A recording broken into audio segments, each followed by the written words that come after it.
meses en estado de excepción y vamos camino a un tercer mes. ¿Tiene esto fecha de caducidad? Durante este mes o estos meses del estado de excepción, ¿qué se ha hecho para dar solución a la crisis carcelaria en el Ecuador, que ha cobrado ya hasta el momento 19 víctimas? Para el análisis hemos invitado esta mañana al doctor Freddy Carrión, defensor del pueblo del Ecuador. Gracias por acompañarnos. Buenos días y bienvenido, doctor. ¿Cuál es su lectura de lo que está ocurriendo en las cárceles del país y por qué este estado de excepción, al parecer, y no sé si mi percepción es errada, no estaría dando los resultados anhelados, o al menos no con la celeridad que quisiéramos? Buenos días y un afectuoso saludo a la ciudad de Guayaquil, ahora que se cumplen 484 años de fundación. Y efectivamente, creo que uno de los problemas del estado de excepción ha sido que las acciones y mecanismos que se han establecido para poder solucionar un problema tan urgente y sobre todo que está afectando al sistema de rehabilitación social como tal, ha sido indudablemente el tema de la seguridad al interior de los centros penitenciarios, que indudablemente en el tema o en estos más de 2 meses de estado de excepción no se ha podido resolver. Indudable. Hay que reconocer que este es un problema demasiado complejo. Esto no se va a resolver en 2 ni 3 meses. Estamos hablando de un problema estructural, una falta de una política pública del Estado como tal, que se ha visto reflejada en una crisis que en estos momentos amenaza, primero por un lado, la propia organización y el propio desarrollo de un sistema que tenía que tener una serie de componentes. Y que colapsó. Colapsó. Está colapsado y no solo eso. María Luisa, el asunto es que de aquí, si tenemos un poco o seguimos las tendencias que actualmente se presentan, del mes de diciembre del 2018 al mes de junio estamos hablando 4.000 personas o 4.000 internos, PPLs, han incrementado el sistema de rehabilitación. Con la misma lógica, diciembre tendremos unos 3.000, 4.000 PPLs más, y con lo cual indudablemente habrá colapsado mucho más el sistema. Doctor, una escucha, Defensoría del Pueblo, ayuda para el pueblo, y es indudable que las personas privadas de la libertad, si bien están cumpliendo una sentencia, una pena por un delito cometido en contra de la sociedad, no les quita su condición de seres humanos. Más allá de reforzar las medidas, los controles, de ser más rigurosos, creo que es importantísimo, y usted lo debe tener más claro que yo, el poder ayudar a estas personas y equiparar con medidas que les permitan, por ejemplo, ser atendidas en el área de la salud, que tengan una mejor alimentación. Se quejan de que el agua potable no es potable y que toman cualquier cosa menos agua potable.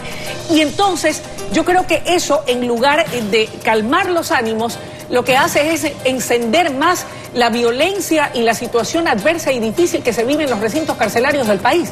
Sí, por supuesto, y adicionalmente existen una serie de problemas que tienen que ver obviamente con la falta de provisión de servicios básicos. El agua potable es uno de los servicios fundamentales que no está siendo atendido. Solo consideremos el tema del Centro Regional de Rehabilitación Social de La Tacunga, que tiene problemas de abastecimiento de agua potable, y en los diversos centros de rehabilitación, que además del agua potable tiene que ver con el hacinamiento de los centros penitenciarios. Lo que da paso a los problemas de salud.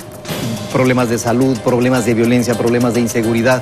Tomemos en cuenta que a nivel nacional, el mayor hacinamiento que se presenta, estamos hablando del 200% de hacinamiento en centros penitenciarios en las provincias. Y a nivel nacional, obviamente, un porcentaje mayor al 40%. Pero creo que es uno de los aspectos fundamentales que siempre es importante dejarlo sentado. El tema estructural de las cárceles. El modelo de gestión del sistema penitenciario está colapsado, ha fracasado. El gobierno, en su intento de controlar un problema real, grave y sobre todo muy complejo, lamentablemente con el estado de excepción no ha logrado controlar ni la seguridad, ni mucho menos implementar mecanismos de rehabilitación social. ¿Qué se puede hacer desde la Defensoría del Pueblo del Ecuador para, de una u otra manera, coadyuvar a dar soluciones, al menos las más urgentes, y atender las necesidades prioritarias de esos seres humanos que están privados de su libertad? La Defensoría del Pueblo es la Institución Nacional de Derechos Humanos. En el tema de las personas privadas por libertad, debemos considerar que son, primero, ante todo, seres humanos.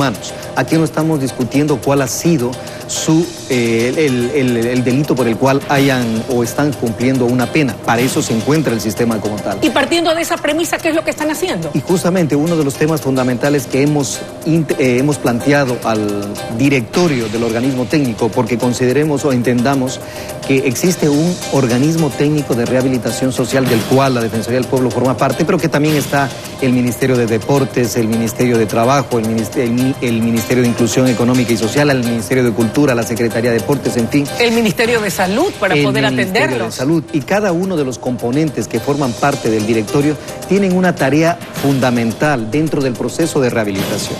Como digo, este es un problema que no se lo ha visto desde el punto de vista de la rehabilitación. En estos momentos, el estado de excepción solo ha atacado el problema de la seguridad.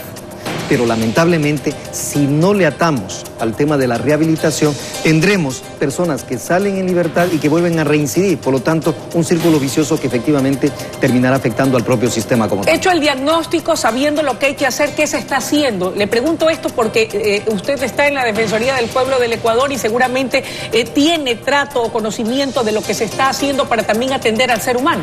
Sí, lamentablemente, como digo, el gobierno nacional lo único que se ha preocupado es en el tema de la seguridad.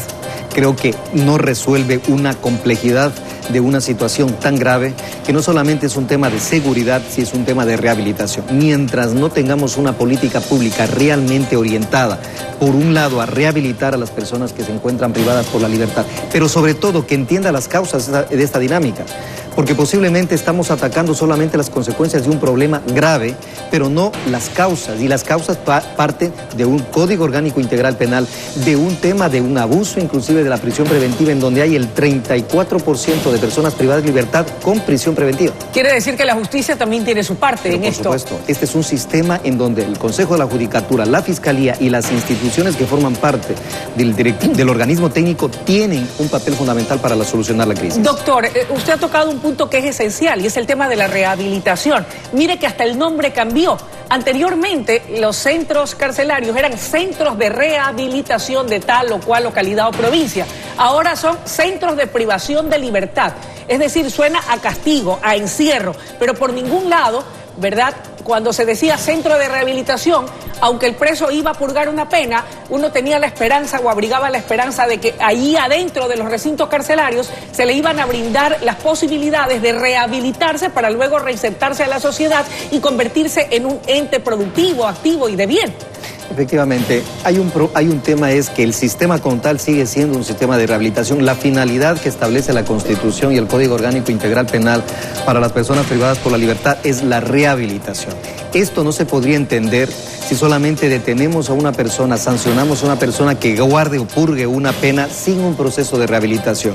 Por eso es tan importante que entendamos la lógica de por qué se encuentran integrados dentro del organismo técnico de rehabilitación social al Ministerio de Salud, Ministerio de Trabajo, Ministerio de Educación, porque al integrar este organismo ministerios que tienen que ver con educación, trabajo, salud, estamos enviando el mensaje de que este es un proceso o un problema en donde tiene que ver como punto fundamental la rehabilitación. Para pasar a otro punto, ¿cómo va ese engranaje, esos encuentros, esas mesas de diálogo y para que conduzcan a acciones concretas para dar esa verdadera rehabilitación? Ya, yo tengo que en eso llamar la atención sobre un tema que me parece importante y que no se ha considerado. Ya. Si estamos hablando de un estado de excepción, que inclusive en el propio estado de excepción se establece la obligatoriedad de que cada 15 días se debe informar al organismo técnico de rehabilitación social. Lamentablemente, ni se ha convocado, se convocó una sola vez el 26 de junio, se quedó para el 11 de julio nuevamente convocarlo cada 15 días. Y no se convoca.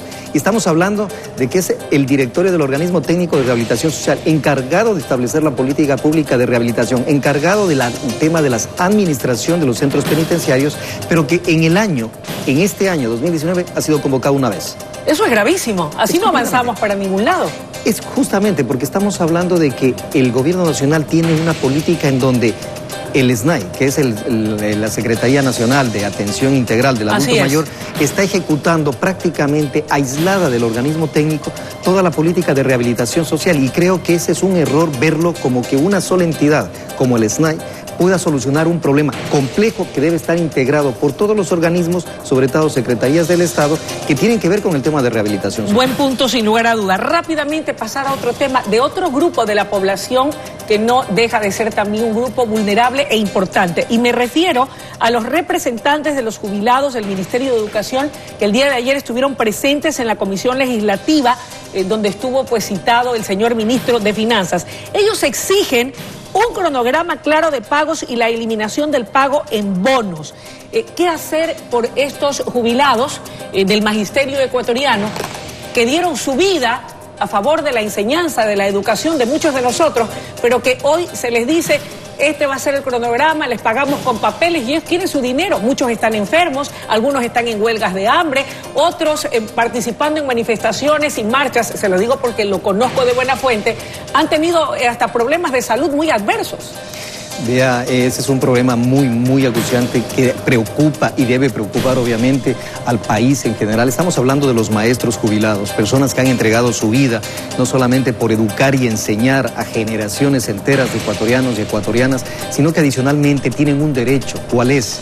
El que se les entregue sus compensaciones jubilares. No están pidiendo ningún favor y en eso sí hay que ser completamente claro. La Defensoría del Pueblo le ha exigido al gobierno nacional. Había un compromiso firmado el 23 de mayo, lo firmó el ministro de Finanzas, lo firmó el ministro de Trabajo en presencia del propio presidente de la Asamblea Nacional. Ellos dicen que han cumplido. Lamentablemente no se ha cumplido, tanto es así que los propios maestros jubilados se encuentran en una huelga de hambre, que eso es un atentado contra la vida, la integridad de personas, de adulto mayor, que debe tener el gobierno una prioridad. Como Defensoría del Pueblo, como Institución Nacional de Derechos Humanos, hemos planteado de que no se les puede maltratar a los jubilados, al adulto mayor, al maestro, a la maestra jubilada, y se les debe dar una atención oportuna. De lo contrario, la pregunta que surge en este tipo de problemas es: ¿por qué se firmó un acuerdo el 23 de mayo, luego el 28 de mayo ratificándolo, para justamente solucionar un problema que ahora vemos que se ha dilatado, que no les dan una solución adecuada y por ende los derechos de los maestros y maestras jubiladas ha venido siendo vulnerado constantemente y sobre todo con un maltrato del gobierno, que en eso tenemos que establecer y exigir el reclamo y sobre todo la atención oportuna a estos maestros. ¿Ustedes seguirán respaldándolos? Completamente estamos junto con los maestros y maestras jubiladas exigiendo que el gobierno nacional cumpla con una obligación que la suscribió, la firmó el 23 de mayo y por ende debe ser cumplida. Gracias por su presencia, doctor Carrión. Amigos televidentes, hemos tenido la presencia en vivo del doctor Freddy Carrión, defensor del pueblo del Ecuador. Es momento de ir a